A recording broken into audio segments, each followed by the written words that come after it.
नमो नमो मेरे माता पिता जिनसे मिला शरीर, नमो नमो गुरुदेव को जिन किया भजन में शेर। अजी आए हैं सो जाएंगे राजा रंक फकीर, एक सिंहासन चढ़ चले एक बंधे जंजीर। तुलसी जग में आए के कर लीजिए दो काम, देने को टुकड़ा भला लेने को हरि नाम। तुलसी विलंब न कीजिए बजिए राम सुजान, जगत मजूरी देते है तो क्यों राखे भगवान। सियावर रामचंद्र पद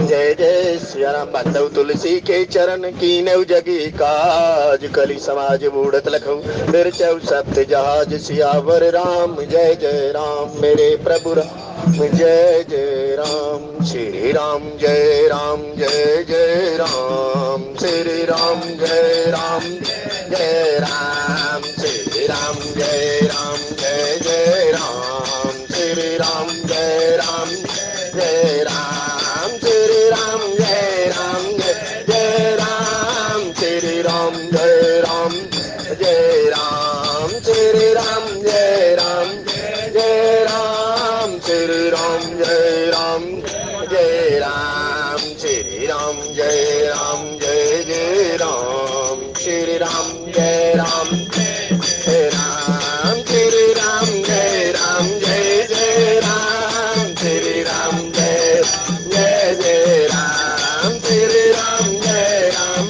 जय राम, श्री राम जय राम जय राम। जय जय विघ्न हरण हनुमान, हरण हनुमान, श्री राम जय राम जय राम, श्री राम जय जय राम। गोविंद भगवान प्रणव पवन कुमार, कल मन पावक ज्ञान घने, जासु हृदय आगारे बसई राम सरे धरे। सिय राम में सब जग जाने, करहूँ प्रणाम जोरी जुग पानी, करहूँ प्रणाम जोरी। सत्संग की दिव्य त्रिवेणी में मज्जन करने हेतु उपस्थित आप सभी महानुभाव, आप जिस भी मार्ग के मार्गी राम रमैया कृष्ण कन्हैया कबीर तुलसी जो भी आपका इष्ट, उनके श्री चरणों के अंदर बारंबार प्रणाम। जय श्री राम। जय सत्संग प्रेमी सज्जनों, बाबा तुलसीदास जी द्वारा रचित रामचरितमानस के प्रथम सोपान बालकांड जी के अंतर्गत प्रसंग चल रहा है। राम जन्म के हेतु अनेका परम विचित्र एक देह का।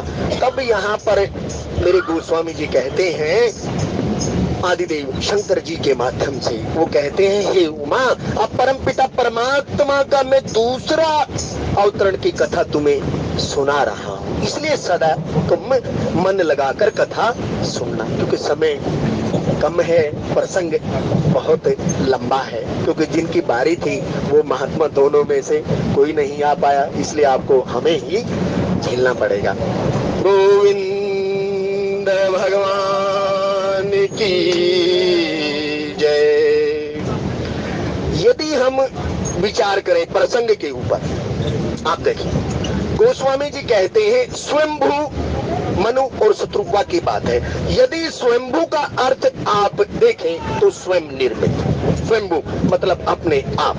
दूसरा मनु जी के बारे में कहा गया ब्रह्मा जी के पुत्र, एक बाएं अंग से पति और पत्नी के बारे में ऐसा भी संतों ने कहा गया।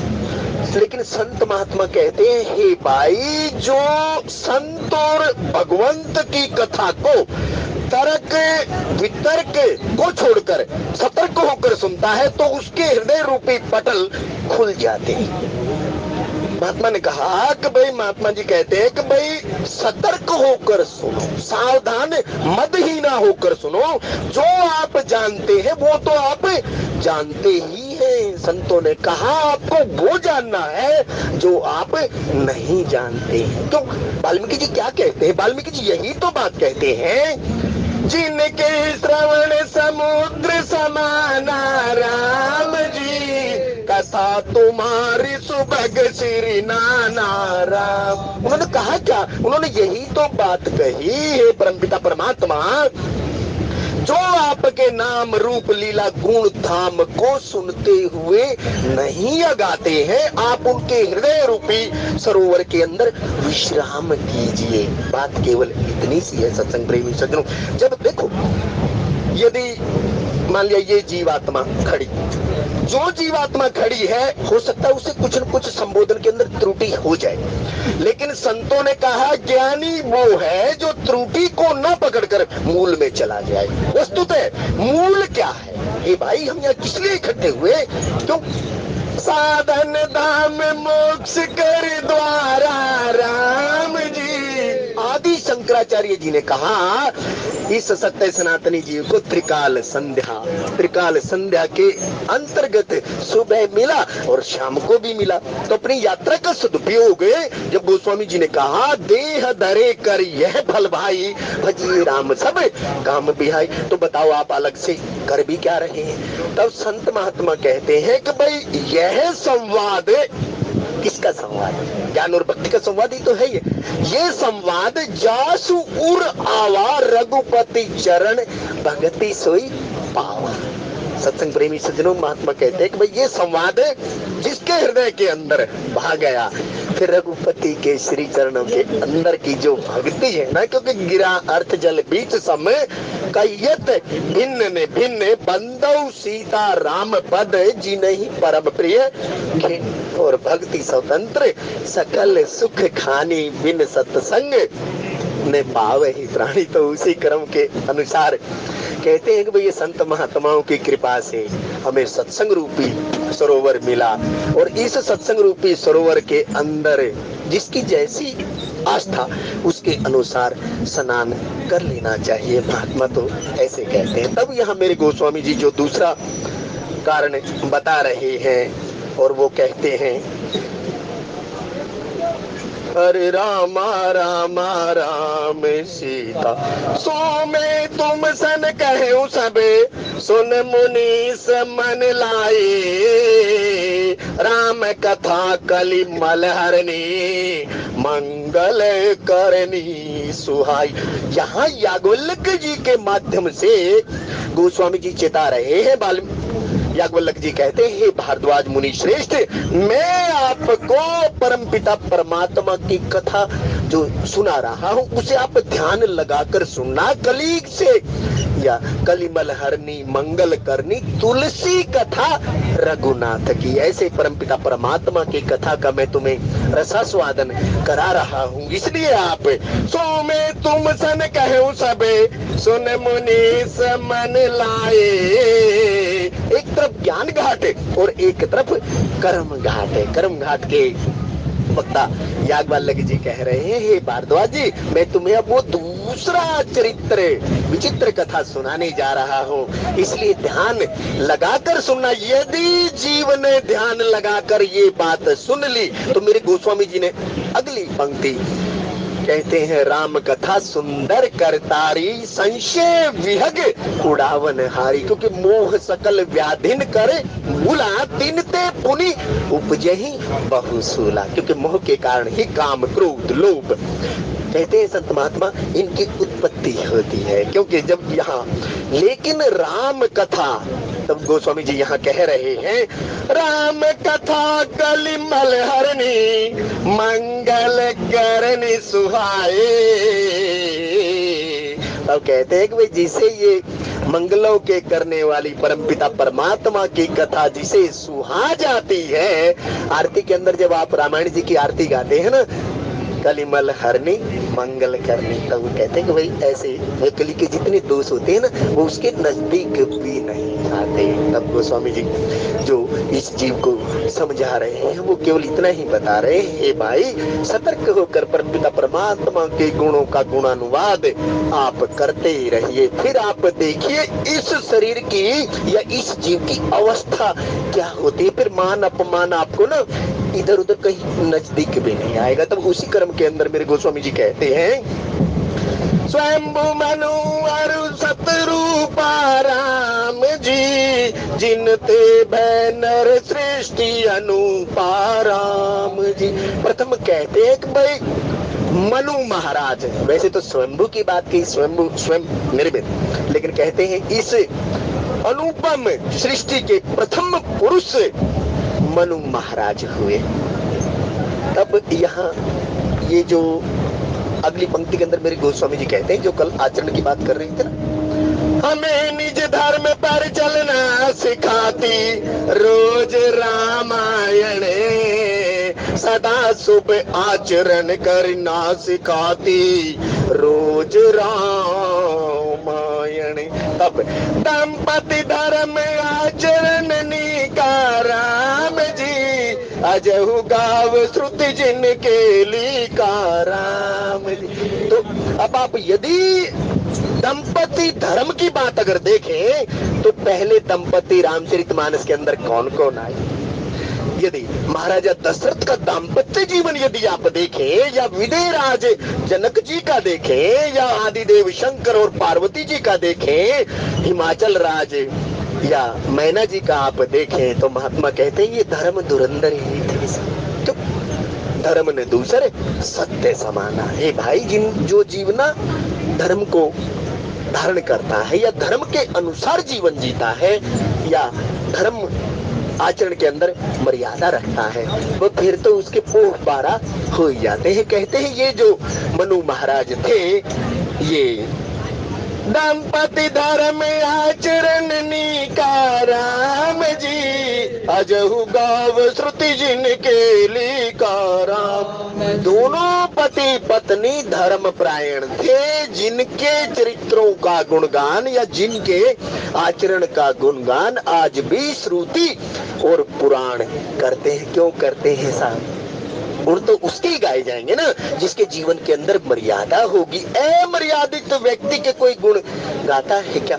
तब जैसे कल हमारे वडील चर्चा कर रहे थे ना आचरण की बात, तो सत्संग प्रेमी सज्जनों, आहार व्यवहार और आचार इस जीवन के अंदर बहुत जरूरी है। जब तक आपका आचार रामचरितमानस से होता क्या है, ये आहार शुद्धि, व्यवहार शुद्धि और आचार शुद्धि, ये तीन ही तो चीजें महात्मा कहते हैं इस जीव को संत बना देती है। जब इसका ये रहनी सहनी करने की जो बात आती है ना, महात्मा कहते हैं कि भाई ये वही चीजें हैं। क्योंकि जब जीव के, क्योंकि धर्म ने दूसरे सत्य समाना, राम सत्य संकल्प प्रभु सभा काल बस। तो अब आप देखिए, यदि कोई जीव मान लिया एक्सीडेंट हो जाए या कोई जीव भूखा है, तो उसकी भूख किस चीज की है साहब? आप देखें, उसे तो अन्न चाहिए, पेट भरण पोषण के लिए उसे जुगाड़ चाहिए। जो जीव भूखा मर रहा है, जैसे किसी का एक्सीडेंट हो गया तो उसे सहायता चाहिए। तो सहायता क्या है? जब मानव जन्म तो मिला लेकिन मनुष्य तन तो मिला, लेकिन मनुष्यता नहीं है, मानवता नहीं है। तो संत महात्मा कहते हैं बात तो बड़ी गहरी है साहब, लेकिन चलना, लेकिन संत महात्मा चलते ही तो है। क्योंकि साधु चरित शुभ चरित कपासु, निरस विशद गुण में फल जासु। तो कहते हैं कि वे धर्म ऐसे दोनों का दाम्पत्य जीवन इतना बढ़िया था, या दोनों का सामंजस्य इतना अच्छा था, दोनों धर्मपरायण थे और उनके चर्चा गुणों की संत महात्मा आज भी गाते हैं। और तब कहा उनके जो अगली लाइन के अंदर कहा, नृप उत्तान पात। उनके दो पुत्र थे मनु महाराज के, पहले का नाम उत्तानपात और दूसरे का प्रियव्रत। तब गोस्वामी जी ने आधी पंक्ति के अंदर बड़े पुत्र का जिक्र किया और फिर पुत्र का जिक्र किया ध्रुव। अब हम चले केवल इस पंक्ति के ऊपर। एक बारी महाराज उत्तानपात बैठे हैं साहब, कहते हैं उत्तानपात बैठे हुए हैं, उनकी पत्नी का नाम है सुनीति। सुनीति दोनों बैठे हुए विचार विमर्श कर रहे हैं। सुनीति को संतान नहीं हो रही। महाराज अवधेशानंद जी महाराज कहते हैं पत्नी वो जो पति को पतन से बचाए। दोनों कक्ष के अंदर अकेले बैठे हैं, विचार विमर्श कर रहे हैं। तब वहां सुनीति अच्छी नीति की बात कहती है, महाराज आप क्यों उदास हैं? आप संतान के लिए उदास हैं। तब वाक्य में उत्तानपात महाराज को दिक्कत यही थी। तब वो कहती है, महाराज अपने मन को बहलाने के लिए आप पहला तीर्थाटन पर चले जाएं, क्योंकि तीर्थ पर जाने के उपरांत आपका मन बहल जाएगा। जैसे जीव जाता है छुट्टियों के अंदर, महात्मा कहते हैं कि भाई वो तीर्थाटन के लिए। दूसरा शब्द वह महाराज जी ने कहा, आप तीर्थाटन चले जाएं, थोड़ा पर्यटन आप कर लें तो आपका मन बहल जाएगा। अब ये विचार होता है। उसके बाद सुनीति फिर कहती है, महाराज मुझे पता है आप संतान के लिए चिंतित हैं, लेकिन मैं आपको ना एक बात कहती हूँ, मेरी छोटी बहन सुरुचि, आप उससे विवाह कर ले, पाणी ग्रहण कर ले। तब कहते हैं महाराज तो चाहते ही यही थे, लेकिन वो प्रदर्शन करना नहीं चाहते थे। तो सुनीति ने उनके मन की बात कह दी। मन की बात कहने के उपरांत महाराज कुछ बोले नहीं। तब वहां अवधेशानंद जी महाराज ने कहा कि राजी वो इसी में थे कि मेरा विवाह दूसरा हो जाए और उससे पुत्र रतन। तब कहते हैं सुरुचि के साथ विवाह हुआ। तब वहां भी पुत्र होइए सोई जो राम रची राखा, को करी तर्क बढ़ावे शाखा। तब कहा ना, ध्रुव जो लोक की बात करते हैं, तारे की बात करते हैं, कैसे धर्मशील ज्ञानी गुणवंता। तब यहाँ कहते हैं कि भाई ध्रुव महाराज ने शादी की। शादी के उपरांत कहते सुनीति के भी पुत्र हुआ और सुरुचि के भी पुत्र हुआ, क्योंकि राम जन्म के हेतु अनेका, परम विचित्र एक तेका। तब कहते हैं जब ध्रुव केवल 5 ही वर्ष की आयु बताते हैं महात्मा, कहते हैं वो एक दिन पिता पीठासीन है और वो जा रहा है गोद में बैठने के लिए। कहते सुरुचि हाथ पकड़ ले। देखो ना जीव, हालांकि दोनों बहनें हैं, कोई भेद नहीं होना चाहिए, लेकिन महात्मा कहते हैं कि भाई वो ना, कहती है पुत्र यहाँ इस गोद में बैठने के लिए ना तुझे इस कोख से जन्म लेना पड़ेगा। कहते सुनीति का भाव देखो, सुनीति मतलब वेद पुराण में बताई हुई नीतियों के अनुसार जीवन यापन करने वाली, और सुरुचि मतलब मनमुखी। ये हमारा भाव है सर। आप देखिए संतवृत्ति ये कहती है भाई धर्म परायण मतलब शास्त्र की बात को ग्रहण करो, लेकिन सुरुचि मतलब मनमुखी बातें ऊपर रखे। तब वहां कहा कि वो कहती है कि आपको ना अगर इस पिता की गोद में बैठना है तो इस कोख से जन्म लेना पड़ेगा। तब कहते हैं सुनीति वहां से देख रही है। तब महाराज ने कहा ध्रुव उदास हो जाए। ध्रुव जब उदास हुआ तो सुनीति माँ कैसी होती है ना साहब, पति पत्नी जो दाम्पत्य की बात गोस्वामी जी कह रहे हैं, दाम्पत्य जीवन देखो साहब। तब उसने कहा हे पुत्र तू इस लौकिक पिता की गोद में बैठने को आतुर है, तुझे मैं ऐसे पिता की गोद बताती हूँ जिसे एक बार तू बैठ गया तो तुझे बैठने की जरूरत ही नहीं पड़ेगी।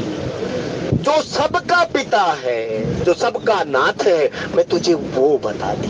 तो उन्होंने कहा तू परम पिता परमात्मा की, फिर नारद जी का मिलना, 12 अक्षर का मंत्र देना। तब संत महात्मा कहते हैं कि भाई ध्रुव की जो भक्ति थी वो गलानी पूर्वक थी। क्यों? ध्रुव जी के मन के अंदर आत्म गलानी, नहीं तो नाम वंदना में जब गोस्वामी जी कह रहे हैं मैं गिरा अर्थ जल बीच सम कहियत भिन्न भिन्न बंदौ सीता राम पद जी नहीं परम प्रिय। कि आप नाम वंदना में जब गोस्वामी जी जा रहे हैं वहां ध्रुव की भक्ति को सगलानी पूर्वक बताया गया। कहते हैं भाई ध्रुव ने जब हृदय के अंदर गलानी हुई, बाप की गोद नहीं मिली, तो उसके कारण परमपिता परमात्मा का नाम भजा।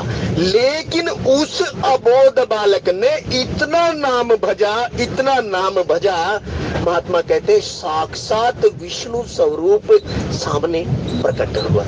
सामने प्रकट होने के उपरांत कहते हैं नारद रूपी गुरु ने पूछा भी था तुझे करना क्या है, तेरे जीवन का उद्देश्य क्या है? कहते नहीं मुझे हरि भक्ति, केवल हरि भक्ति।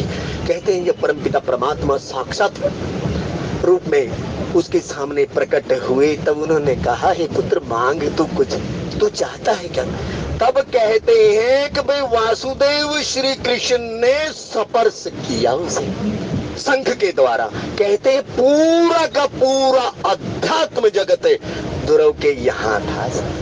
इसलिए जो ध्रुव की बात कहते हैं ना, ध्रुव संतों ने कुछ बताया ध्रुव का मतलब, तो जो ध्रुव के लिए अलग लोक की बात कही। तब वहां कहा, हे पुत्र 35,000 वर्ष तक तू राज कर और उसके बाद यहाँ आना। तब कहा ना, राम जन्म के हेतु अनेका। गोस्वामी जी ने ऐसे ही नहीं, ये धर्मपरायण जो कहते हैं मैं लिख दिया, ऐसे ही ध्रुव जी के बारे के अंदर मेरे गोस्वामी जी कहते, ध्रुव लोक ध्रुव तारा अटल है साहब। और ध्रुव कहाँ आता है, जहाँ जो हो ये सोई जो राम रची राखा। क्योंकि इसके लिए तब कहा ना, तब देखो फिर कहे वाल्मीकि जी ने कहा, भाई नास्ति माता समो गुरुम, माता के समान इस संसार के अंदर कोई गुरु नहीं, लेकिन तौमेव माता। अब देखो फिर परमात्मा के स्वरूप की जब संत चर्चा करते हैं तो तौमेव माता लिखा वहां पहले, और वहां आदि कवि वाल्मीकि जी ने कहा, नास्ति माता समो गुरुम तौमेव माता च पिता तौमेव तौमेव बंधुश्च सखा तौमेव। ऐसे ये जो ध्रुव की बात है, अवधेशानंद जी महाराज ने प्रसंग तो बड़ा विस्तार पूर्वक बताया, लेकिन वो तो संत महात्मा है साहब। संत कहते हैं कि भाई यदि संत की एक भी बात आप पकड़ लें तो जीवन ना ऐसे हो जाता है बिल्कुल। फिर कुछ ये जो कलिमल की बात यहाँ गोस्वामी जी कह रहे हैं, तो हरि की कथा का ऐसा महत्व है साहब। और गोस्वामी जी उसी ध्रुव जी के प्रसंग के बारे के अंदर यहाँ कहते हैं, निप उत्तान पात सुतता सो राम जी, ध्रुव हरि भगत भय सुत जासु राम। ऐसे धर्मशील राजा के पुत्र का नाम उत्तान पात है, और जिनके घर के अंदर उत्तर ध्रुव हरि भगत पैदा हुआ। जिस घर के अंदर हरि भगत पैदा हो जाए, मानो कहते हैं उसकी तो कई पीढ़ियां वैसे ही तर जाती हैं। तब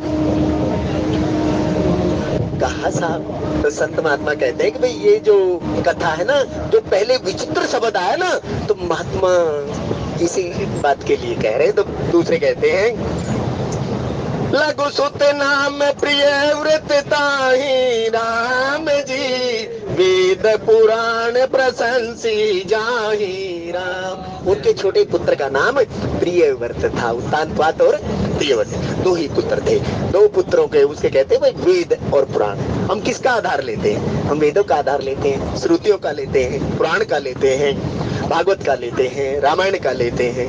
तब महात्मा कहते हैं वेद पुराण भी जिनके कार्य की या जिनकी प्रशंसा करते हैं, तो जिसका आचरण सही होगा, संत महात्मा कहते हैं भाई साधु चरित शुभ चरित कपासु निरस विशद गुण में फल जासु। और जो सही दुख पर छिद्र दुरावा बंदनीय जही जग जस पावा। तो प्रशंसा तो भाई उसी की होगी। तब मेरे गोस्वामी जी यहाँ कह रहे हैं, देवहूति मुनिता सुकुमारी राम जी।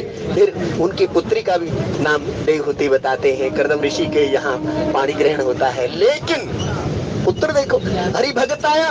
और पुत्री कहते हैं कपिल मुनि को भी 24 अवतारों में से एक अवतार कपिल महाराज हुए, तो उनको उन्होंने गर्भ के अंदर धारण किया। तो महाराज आचरण शुभ था कि नहीं था? तभी तो परमपिता परमात्मा का सेवक आया, और परमपिता परमात्मा स्वयं 24 अवतारों में से एक उनके घर के अंदर है। कहते मतलब ये जो ब्लड रिलेशन की बात जो गोस्वामी जी यहाँ थोड़ा थोड़ा वृत्तांत दे रहे हैं, लेकिन यदि इसको विस्तार में जाओ तो देवहूति का प्रसंग खोल लो, उत्तानपाद का प्रसंग खोल लो, चाहो तो ध्रुव का प्रसंग खोल लो, चाहो तो प्रियव्रत का प्रसंग खोल लो। देखो कितनी विशालता है। और दूसरा यदि चाहो तो देवहूति के में जाओ, और उससे भी आगे जाना हो तो करदम जी के यहाँ पर स्नान करो। और फिर कहते हैं कपिल महाराज का प्रसंग खोल लो साहब, अगर आपकी पात्रता हो तो। लेकिन संत महात्मा कहते हैं भाई चलती फिरती रेलगाड़ी के अंदर जितना हो सके प्रयास करते ही रहना चाहिए, क्योंकि सत्संग रूपी ये जो सरोवर सजा ये सबके सहयोग से ही तो सजता है। थोड़ा थोड़ा सहयोग जब जीव करता है तो आनंद आता है, विरोधाभास होता है तो महात्मा कहते हैं कि भाई कुछ उलझ पुलझ हो जाता है। ना तो जीव का भाव जुड़ता कहने वाले का, और ना भाव जुड़े सुनने वाले का। इसीलिए भजले सीताराम रे मन रे, भजले सीताराम रे मन भजले रे, भजले मन मन भजले रे, भजले मन भजले रे, भजले सीताराम रे मन रे, भजले सीताराम रे मन।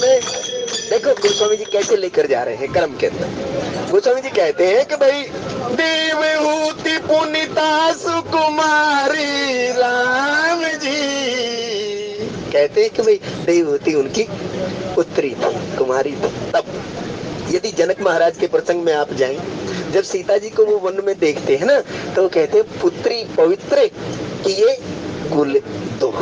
तो वो कहा भाई सीता जी के चरित्र को देख कर कहते हैं विदेह राज जनक जी के हृदय के अंदर दुख भी हुआ, वेदना भी हुआ, लेकिन अपने पुत्री को जब देखा खां तो उन्हें अपने कुल की कीर्ति को इतना बढ़ा दिया। ऐसे ही देव खुद की बात है मेरे गोस्वामी जी यहाँ कह रहे हैं कि भाई वो देवहूति उनकी पुत्री थी। देवहूति पुनीता सुकुमारी राम जी, जो मुनि कर दम के प्रिय नारी राम। आप शब्द देखना गोस्वामी जी के। गोस्वामी जी कहते हैं प्रिय नारी। प्रिय नारी कौन सी है साहब? तन से, मन से, धन से। संतों ने कहा एक तन की नारी, एक मन की नारी, एक धन की नारी, लेकिन प्रिय कौन सी?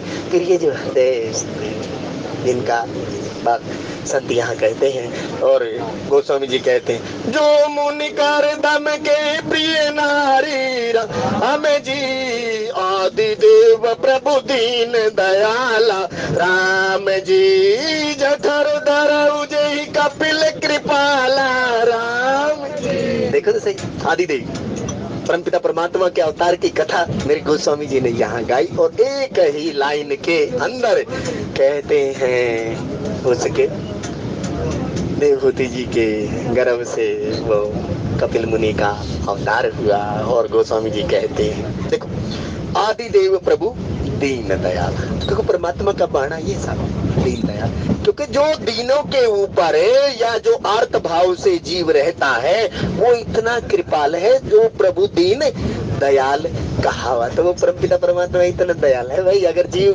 दिन बन जाए ना तो बस फिर वो 12। गोस्वामी जी कहते हैं भाई ऐसे कृपाल कपिल जी का अवतार की बात गोस्वामी जी कर रहे हैं। और जिन्होंने अवतार लिया सांख्य शास्त्र की रचना की, विवेक विचार की रचना की। देखो जो ग्रंथ बताया ना, शास्त्र या ग्रंथ, वेद पुराण कोई भी आप लो, स्मृति लो, संतों ने कहा यदि आपने उसका आश्रय लिया और उसको जीवन के अंदर धारण किया, अपने आचरण में आप उसे ले आए, तो ये जो ग्रंथि है ना साहब आपकी, ये ग्रंथि खुल जाती है। लेकिन ये ग्रंथि खुलती है ग्रंथ के द्वारा, मनमुखी विचारों के द्वारा नहीं खुलती साहब। संतों ने कहा यदि प्रथम भगति संतन कर संगा, दूसर रतिम में कथा प्रसंगा। जब तक हम किसी वडील के आश्रय में नहीं जाएंगे तब तक हमारी भेद बुद्धि बनी रहेगी। तब देखो कैसे सम्मान करना हमें शास्त्र सिखाता है। तब हनुमंत लाल जी का जाना निश्चित हो गया। सब कह रहे हैं मेरा बल इतना है, मेरा बल इतना है, ये है वो है फलाना। तब वहां हनुमंत लाल जी ने अतुलित बल धामम है मिसैलाब देहम, आप कहते हैं ना, तो वडील का आदर कैसे करना चाहिए हमें ये मानस सिखाती है। तब उन्होंने कहा जामवंत में पूछूं तो ही राम जी, उचित सिखावन दीजो मोही। तो उचित सिखावन क्यों देगा साहब? उचित पात्रता वाला व्यक्ति ही तो उचित सिखावन दे सकता है। जाना हो पानीपत बैठा दे दिल्ली वाली गाड़ी में तो उचित सिखावन का होगा? नहीं ना, नहीं हुआ ना साहब। तो महात्मा ने कहा कि भाई जामवंत वो वृद्ध थे अनुभव रूपी, इसलिए तो कहते हैं निज अनुभव अब कहे खगेसा राम जी, बिन हरि भजन न जाए कलेसार। तो ये जो कलेश है, जो हमने लोह लंपट पाल रखा है, तो संतों ने कहा बिना हरि भजन के लिए क्या जाने वाला है। लेकिन उससे पहले वाला शब्द है निज अनुभव। तो भाई अनुभव ऐसे ही नहीं भाई वृद्ध कहते बेटा ये ऐसे ही नहीं बाल चले गए, या ऐसे ही नहीं उम्र ये इतनी हो गई। तो संत कहते हैं कि भाई हमें नित्य शास्त्र का संग करना चाहिए, लेकिन किसी के आश्रय किया। जब शब्द वेद खुलेगा ना तब फिर पता लगेगा। तब संत कहते हैं कि भाई क्यों हमारी पात्रता उतनी होती। तो संत तो जब एक से एक संतों के बारे में कहा गया, संत शास्त्र रूपी समुद्र के अंदर गोता लगाता है, फिर अपने अनुभव के अनुसार संत हंस गुण गहन, फिर वो जो उसकी पात्रता होती है, संत वृत्ति होती है, उसके अनुसार वो दाने चुनता है। किसमें से? शास्त्र में से या संतों के आश्रय में से, फिर वो यहाँ पर रहता है। आप देखें कभी संत के पास जब आप जाएंगे तो वो संत परमात्मा की कथा करेगा, संत की कथा करेगा, जब उसके गुणों का वो विस्तार करेगा तो वो कहीं न कहीं से तो गुरु कृपा से कुछ न कुछ तो मिला होगा ना सर। संत महात्मा इसलिए कहते भाई निज अनुभव अब कहूं खगेशा, बिन हरि भजन न जाए कलेसा। और मेरे गोस्वामी जी यहाँ कह रहे हैं, सांख्य शास्त्र जिन प्रकट बखाना, राम जी तत्व विचार निपुण भगवान राम। तो आप इसमें से दो शब्द पकड़ना था। एक तो तत्व, हम क्या करते हैं, हमारी एक कमजोरी होती है, हम किसी की जाति के प्रभाव में आ जाते हैं, किसी के पद के प्रभाव में आ जाते हैं। वस्तुतः जो हम स्वभाव की बात संतों ने यहाँ कही। संत कहते हैं हे भाई पहले प्रभाव को जानो फिर स्वभाव को जानो, लेकिन जो परमपिता परमात्मा का स्वभाव है, परमपिता परमात्मा का स्वभाव तो दयालु और कृपालु ही है। वो तो शरणागत वत्सल है, शरण में आए हुए जीव का सदैव कल्याण की ही बात। संत और महात्मा और परमात्मा, देखो माँ महात्मा और परमात्मा तीनों सदैव अपने उसके कल्याण की बात करते हैं। तब यहाँ गोस्वामी जी जो दर्शन करा रहे हैं, विचार तत्व विचार, हम बात करते हैं व्यक्ति विशेष की, लेकिन व्यक्ति विशेष के चक्कर में यदि आप पढ़ेंगे ना सब हमेशा मार खाएंगे। संतों ने कहा व्यक्तित्व मानव के चक्कर में कभी ना हो, मानवता जिसके पास हो, मनुष्यता जिसके पास हो, व्यक्तित्व जिसके पास हो। बातें तो बड़ी कुछ होती, तत्व विचार क्यों? तत्व विचार मतलब कुछ न कुछ तो है ना सा, तत्व तो हर चीज का है ना। तब गोस्वामी जी कहते हैं देखो हनुमंत लाल जी ने क्या किया, पत्तों की ओट में लुके बैठे, आराम से बैठे, तरु पल्लव में रहा लुकाई, राम जी करहु विचार करहु का भाई। तो वहाँ तत्व विचार तो रहा ना सा। उन्होंने कहा ऐसे तो नहीं कर दिया, नहीं तो दशानन जब खड़ग लेकर आता है, मंदोदरी पकड़ती है, तो हनुमंत लाल जी कुछ कर सकते थे ना क्या? नहीं कहा साहब सील का गुण, इसलिए जोश है तो होश बहुत जरूरी है, जवानी है तो सील का गुण बहुत अति आवश्यकता है, क्योंकि सबसे ज्यादा गिरने का डर ही जवानी के अंदर है। बुढ़ापे के अंदर तो इंद्रियां सब कमजोर वैसे ही हो जाती। महात्मा ने कहा जो भटकन जीवन में आता है वो भटकन का मार्ग ही यही है, इसलिए साफ तत्व विचार की बात है। तो महात्मा ने कहा कि भाई ऐसे हमें तत्व विचार आदमी का संग करना चाहिए। तब वहाँ गोस्वामी जी कहते तत्व विचार निपुण भगवाना। तो परमात्मा तो वैसे ही भाई, क्योंकि पांच तत्व के ऊपर जिसकी सत्ता, तो जीव की तो एक की भी नहीं होती, क्योंकि माटी की तेरी काया और माटी में जानी है, मानव तेरे जीवन की इतनी सी कहानी है। और गोस्वामी जी यहाँ जो बात कह रहे हैं, तेहि मनुराज दीन कीन बहु काला, राम जी प्रभु आयस सब विधि प्रतिपाला, राम जी। तो कहते बहुत देर तक इस भूलोक पर, इस भूमंडल पर मनु महाराज ने राज्य किया, लेकिन धर्म शास्त्र के अनुसार। और फिर यहाँ आकर कहा, जब कहते हैं दर्पण देखा जैसे महाराज दशरथ ने देखा, तब कहते हैं चौथापन आ गया। और हरि भजन के बिना तब कभी साहब हरे रामा रामा राम सीता राम, हम राम हरे रामा रामा राम सीता।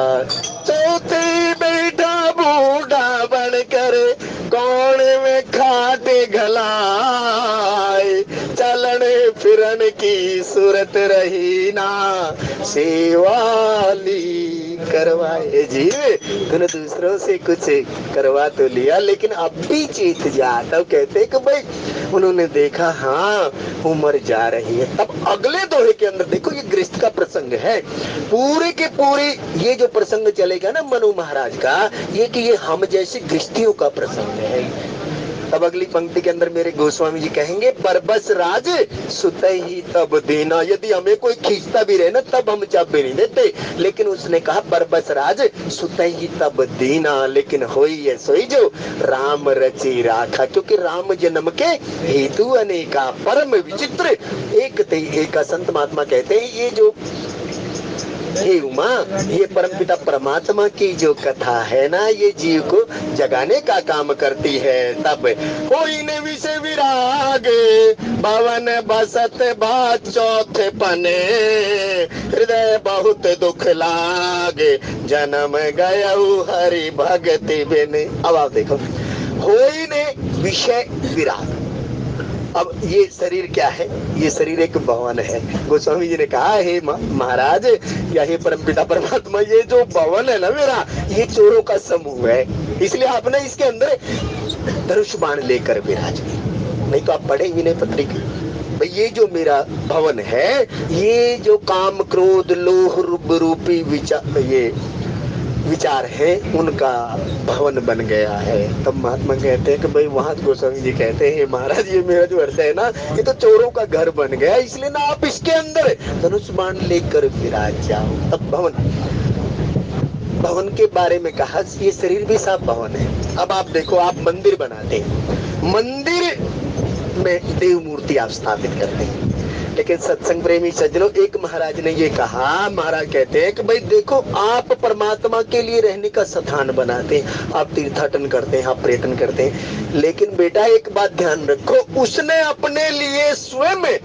यह मनुष्य शरीर बनाया, और ये भवन सबसे सब मम प्रिय सब मम उपजाए राम जी, सब तो अधिक मनुज मोहे भाए। कहते हैं उन्होंने अपने भवन का निर्माण स्वयं मनुज को बनाकर यहाँ कर दिया और यहाँ आकर बैठ गया। तो कहा, मुझको कहाँ तो खोजत बंदे, मैं तो तेरे पास हूँ ना, मैं आगे जाना नहीं। तब संतों ने कहा कि भाई ये जो भवन है ना, ये भवन की बुहार करते रहना चाहिए। अब कैसे बुहार कहा, संत महात्मा कहते भगवान की कथा, हरि की कथा, संत की कथा जीव को सुनते रहना चाहिए। जब वो सुनता है तो गोस्वामी जी एक बात कहते हैं, एक बार रसरी आवत जात थे सील पे परत निशान। आप अपने घर के दरवाजे बंद करके छोड़ दीजिए, महात्मा ने कहा 2-4 दिन बाद आप देख लीजिए। यही अवस्था इस भवन की है। यदि इस भवन के अंदर हरि नाम रूपी झाड़ू से बुहारी देती जाएगी तो काम क्रोध लोभ मोह, आप पढ़ के देखना ये पंक्ति गोस्वामी जी कह क्या रहे हैं। गोस्वामी जी कहते हैं कि भाई ये जो भवन की बात मेरे गोस्वामी जी यहाँ कर रहे हैं, होई ने विषय विराग। आपको विषय भोगते हुए कितने दिन हो गए, क्या अब तक निवृत्ति हुई? तब आप यहाँ आदि शंकराचार्य जी के वचन को याद करो। तब विवेक चूड़ामणि के अंदर वो कहते हैं, भाई इस विषयों से आसक्ति को धीरे धीरे कम करो और इस आसक्ति को यहाँ से हटाओ और परमपिता परमात्मा के श्री चरणों के अंदर लगाओ। तब उन्होंने कहा कि भाई ये जो होई ने विषय विराग, बड़ी कसूती पंक्ति है ये, बिना संतों के समझ में नहीं आती कि भाई बहुत दिन, क्योंकि घने दिन सो लिया रे, अब तो जाग मुसाफिर जाग। इसलिए सोते हुए जीव को यहाँ जगाने का काम आदिदेव शंकर याज्ञवल्क्य जी कर रहे हैं। कहने सुनने में कोई त्रुटि हुई हो तो अक्षमा याचना, फिर समय मिलेगा फिर ऐसे ही चल पड़ेंगे। तब भला किसी का कर ना सको तो बुरा किसी का मत करना, फूल नहीं बन सकते हो तो कांटे बनकर मत रहना। जय श्री राम, जय श्री राम।